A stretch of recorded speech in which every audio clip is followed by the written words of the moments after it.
बीड जिल्ह्यातील 88 जागांसाठी पोटनिवडणुकीची प्रक्रिया आजपासून सुरू होणार असून 13 एप्रिल पर्यंत उमेदवारी अर्ज दाखल करता येणार आहेत। प्रामुख्याने या सर्व निवडणुकांमध्ये सर्वांचे लक्ष असणार आहे ते मस्साजोगच्या सरपंच पदाच्या निवडणुकीकडे। सरपंच संतोष देशमुख यांच्या निर्घृण हत्येनंतर रिक्त झालेल्या सरपंच पदाची आता पोटनिवडणुकीची निवडणूक प्रक्रिया आजपासून सुरू होणार असून मस्साजोगचा नवीन कारभारी कोण याकडे संपूर्ण राज्याचं लक्ष लागलंय। यामध्ये स्वर्गवासी संतोष देशमुख यांच्या पत्नी अश्विनी देशमुख या बिनविरोध सरपंच होतील। गावातील आजी माजी सदस्य व लोकप्रतिनिधी यांनी भेट घेऊन बिनविरोध निवडणूक करण्यासंदर्भात चर्चा झाली आहे, अशी प्रतिक्रिया देखील संतोष देशमुख यांचे भाऊ धनंजय देशमुख यांनी माध्यमांशी बोलताना दिली आहे। गावातलं एकंदरीत वातावरण असं आहे की मागच्या 2022चं जे इलेक्शन झालं त्यावेळेस जे गटप्रमुख होते, पॅनल प्रमुख होते, निवडून आलेले सदस्य आहेत किंवा आजी माजी सरपंच, पंचायत समिती सदस्य, या सगळ्या लोकांनी जिथं आपण राहतो तिथं येऊन सगळ्यांनी भेट घेतली आमची कुटुंबाची आणि त्यांनी आमच्या कुटुंबाला बिनशर्त पाठिंबा आहे असा शब्द दिला।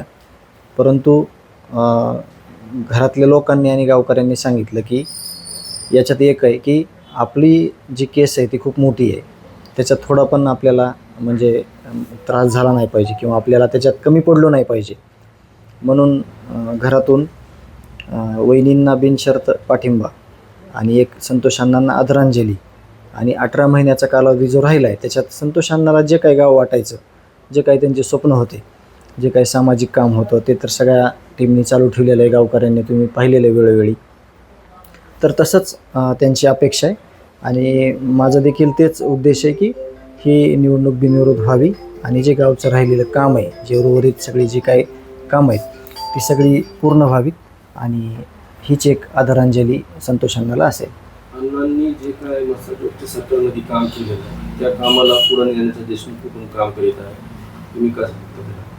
नाही, त्याच्यात मी सकाळी देखील बोललो ह्या विषयावर की व्यक्ती जरी कुटुंब प्रमुख जरी असला तरी कुटुंबातील सगळ्या सदस्यांचा म्हणजे समन्वय पाहिजे। त्याचप्रमाणे ते गावचे सरपंच होते, परंतु गावातले सगळे जाती धर्माचे लोक, गावातील सगळे लोक ते एक टीमवर्कमधून सगळं जे काही रिझल्ट यायचा किंवा जे काही पुरस्कार आत्तापर्यंत मिळले त्याचं एक बॅनर लागायचं मस्साजोगमध्ये किंवा अण्णा सगळ्यांना सांगायचं की हे सगळ्या गावकऱ्यांचं जे काम केलेलं आहे, जे हार्डवर्क केलेलं आहे आणि जे पुरस्कार मिळालेले आहेत ते प्रत्येक समर्पित केलेले। त्याचा अर्थच असा आहे की सगळ्या गावांना मिळून जे काम करत आलेले होते तेच काम पुढं चालू ठेवावं असा त्याचा उद्देश आहे।